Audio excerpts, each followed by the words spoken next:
swimmers, but prefer to walk along the bottom of the river. Those large, kind of grayish-white birds you see nesting on that little island, those are peacock pelicans. Hilarious. In a float, there can be up to 100 individuals, mostly females.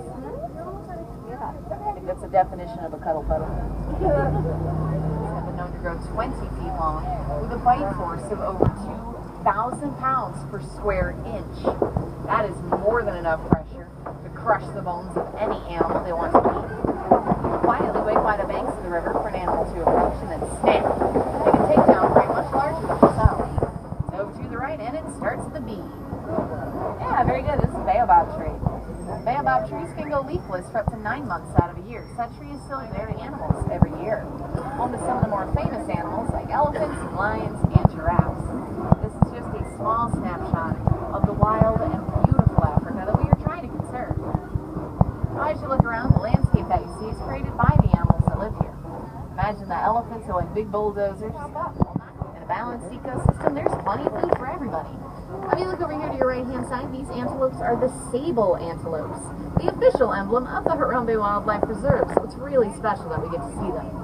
The horns on their head are about 36 inches long. What's interesting about their fur is the darker the fur, the more dominant the animal. So the darkest one in the herd, that's the leader. Sometimes male, sometimes female. Now, it's not actually the one that's born darkest that's the leader, it's the one that says, hey, I'm in charge.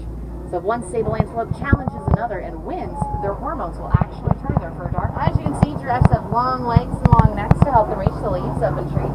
But they also have a long tongue. Their tongue is about 18 inches long. They can take that, wrap it around a twig, and completely strip it of all of its leaves. Does anybody know what color a giraffe's tongue is? Yeah, it's kind of a bluish, purpley black color. The reason their tongue is that deep color is to help them avoid sunburn. It's kind of silly, but it makes sense when you think about it. They're going to spend a lot of their day going, try to get up to those leaves. Or gently rubbing their nose on a tree.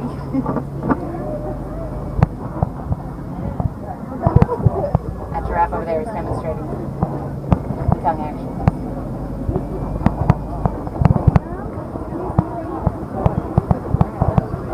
Alright, so this adult that's standing right here in the middle. We got the 2, 1, and then baby.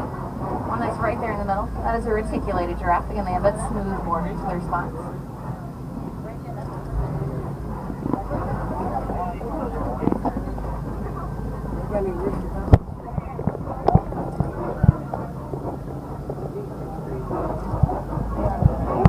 Just up ahead, you're going to see a lot.